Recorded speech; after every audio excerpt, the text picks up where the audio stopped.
rock steady. You could tell who I am from the back, cause it's heavy. Rock steady. I'm the wrong code to try fucking me, cause I'm petty.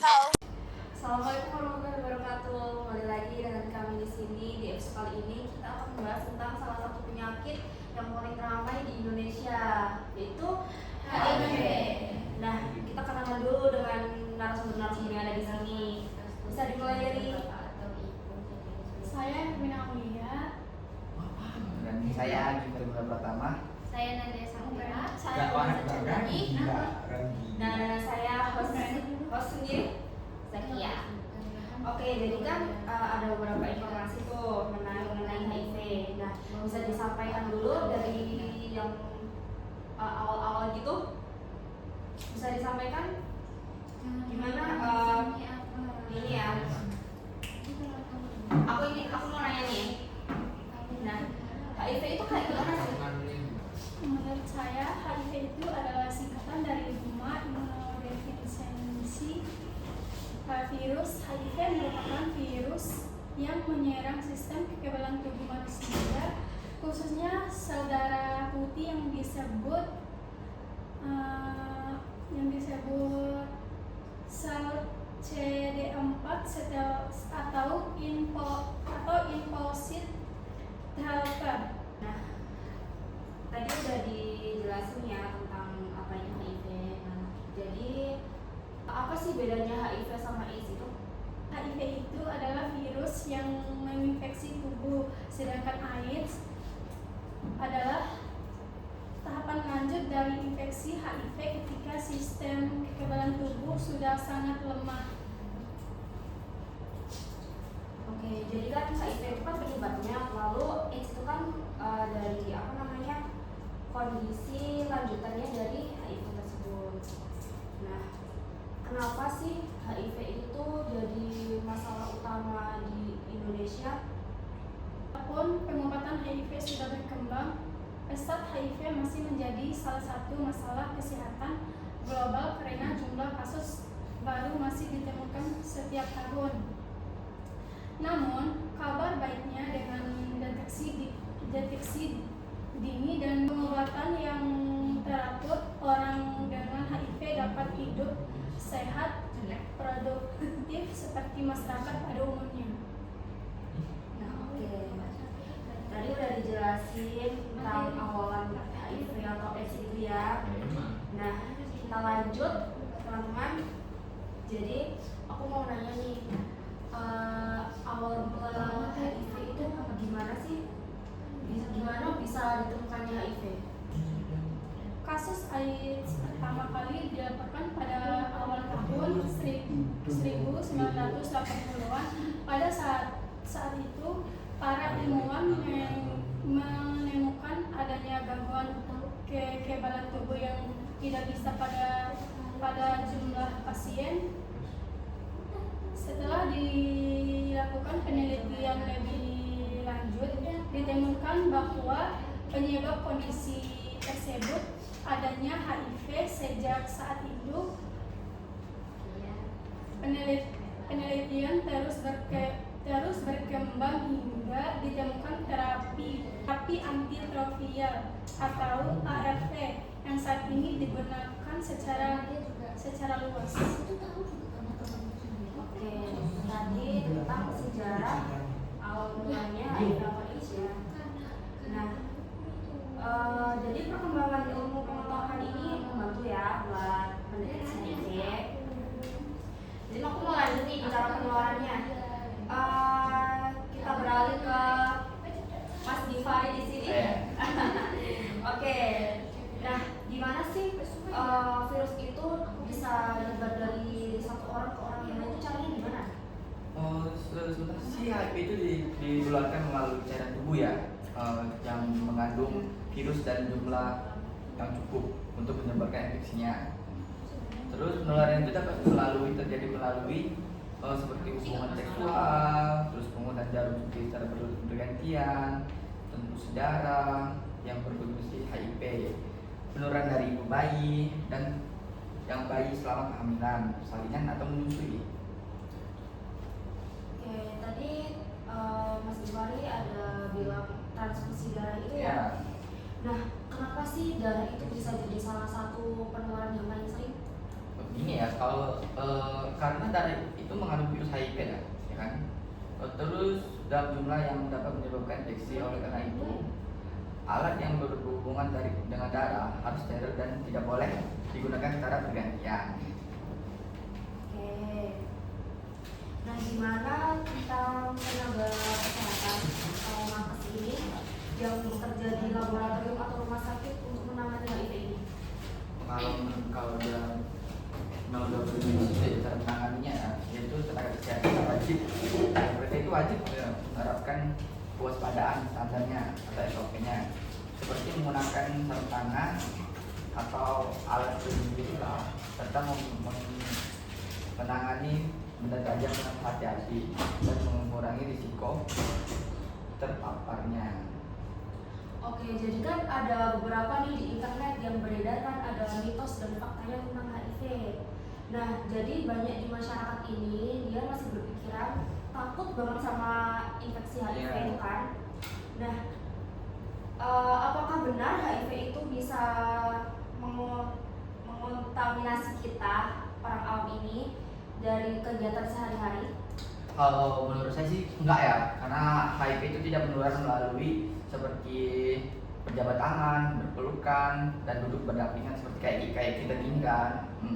Terus lagi seperti berbagi makanan, menggunakan toilet yang sama, itu tidak menularkan infeksi HIV. Enggak sih, karena HIV tidak menular melalui seperti berjabat tangan, berpelukan, duduk berdampingan seperti kita ini, berbagi makanan juga, menggunakan toilet yang sama, batuk atau bersin, yang terkait itu gigitan nyamuk. Oke, kenapa nyamuk itu nggak bisa menyerang HIV? Kan dia kayak mentransfer darah kita misalnya dari gigitan-gigitan itu. Karena itu di dalam nyamuk itu tidak bisa, HIV itu tidak bisa berkembang ya di dalam tubuh nyamuk saat nyamuk menggigit kita.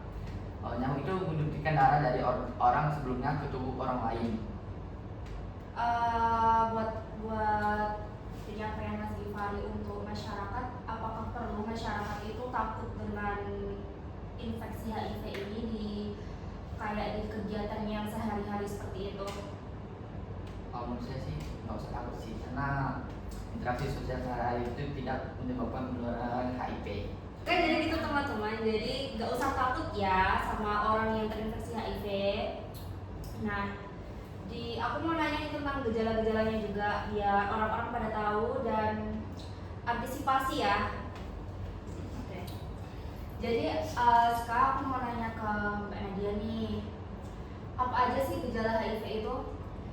Gejala HIV itu pada tahap awalnya seperti flu. Dia demam, sakit kepala, terus nyeri otot, terus itu pembengkakan kelenjar getah bening. Tapi perlu diingat, tidak semua orang yang terinfeksi HIV itu gejalanya sama. Oke, terus kenapa orang-orang bisa nggak nyadar kalau dirinya itu terinfeksi? Karena pada fase awal itu HIV itu bisa menimbulkan gejala, tidak menimbulkan gejala dalam waktu yang cukup lama, bisa sampai bertahun-tahun. Banyak orang yang merasa dirinya itu sehat, jadi mereka tidak perlu melakukan pemeriksaan.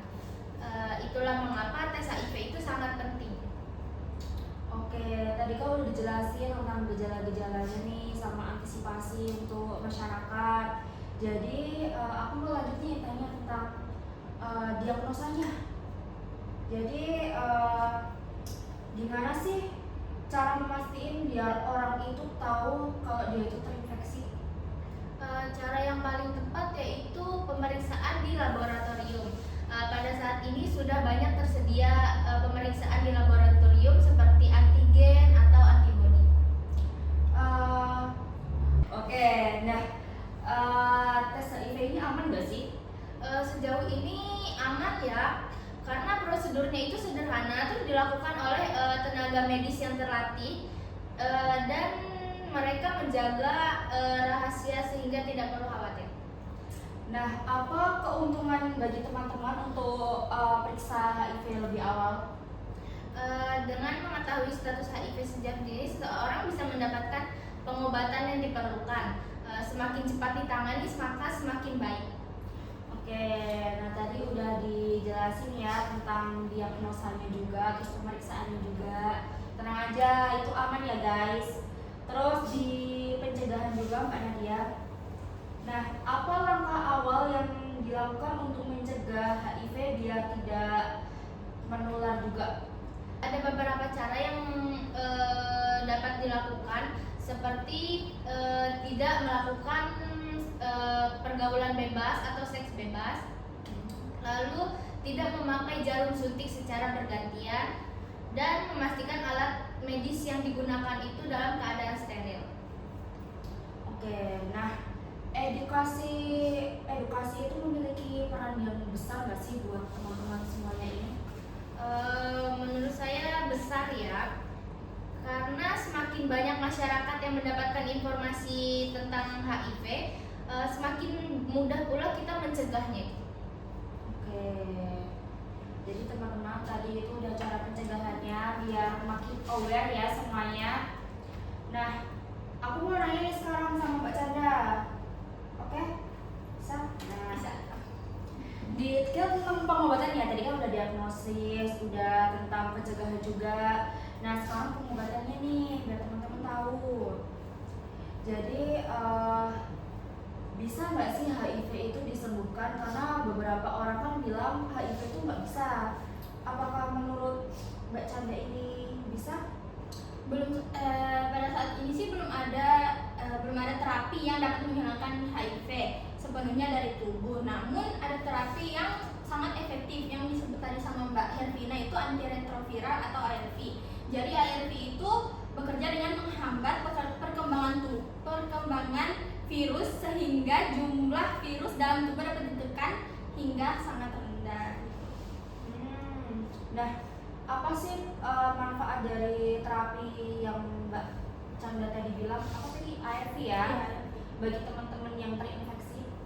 Banyak sekali manfaatnya, yaitu menjaga daya tahan tubuh, mengurangi risiko infeksi oportunistik, meningkatkan kualitas hidup, memperpanjang harapan hidup, dan menurunkan risiko penularan. Oke, nah kayak penyakit-penyakit yang kronis kayak TBC itu kan harus mengkonsumsi obat jangka panjang ya.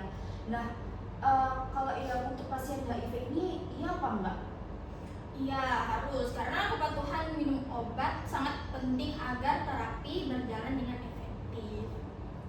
Oke, nah jadi kan ada teman-teman di luar sana, dia itu kayak mendapatkan diskriminasi dari orang-orang yang tidak terinfeksi.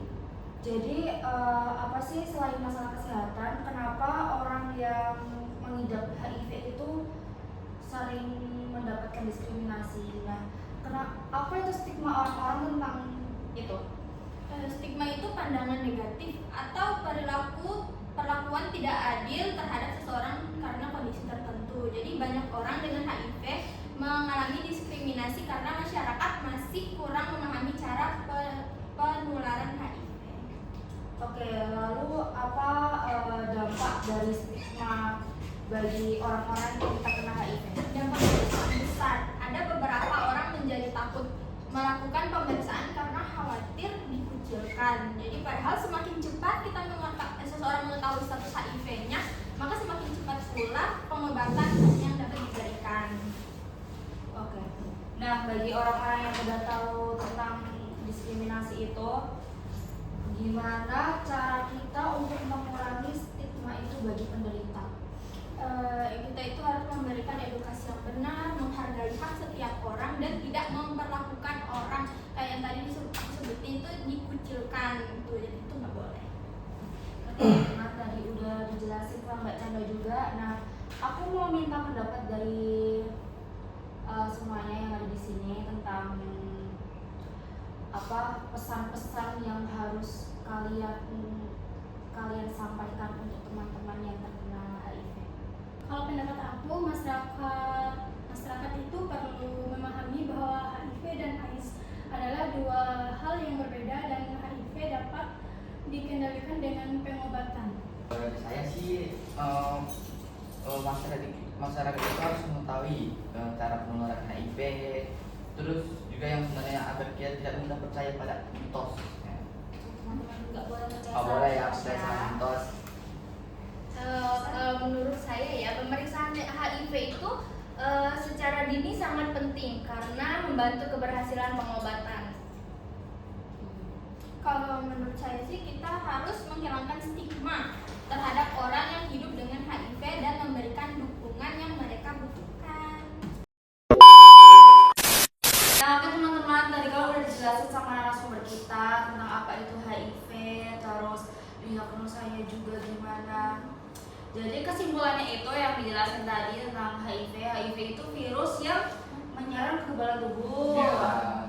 Terus HIV juga bisa menular dari mana tadi? Jarum suntik. Jarum suntik, Ya, jarum seks suntik. bebas. Nah, kayak gitu teman-teman.